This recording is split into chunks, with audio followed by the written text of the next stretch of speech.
cứng nhắc trời.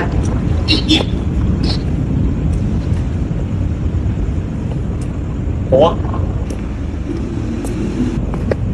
ai mà giống anh Dung với người ta? Giờ tới giờ đó cao mà vô làm gì đi mà đeo quần áo và túi xách tùm lum tùm la trời. À, mình biết rồi. Cái thứ này nè, có vợ lớn vợ nhỏ gì nè, gọi bảo có thiệt rồi tự lộn nhau trắng luôn, bà đuổi nè, bà đuổi chứ cái gì hết trơn. Trả lại cái nào tiêu tôi ông Dung à. Tôi đưa ông lên mạng xã hội nè. Đó, tôi đang cho mọi người biết. Đợt này ông không xong với tôi rồi ông Dung à. Anh Dung. Cái gì? Đi đâu túi xách chọc kìa.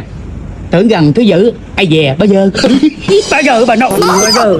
Mày quay thử tao là bà trời.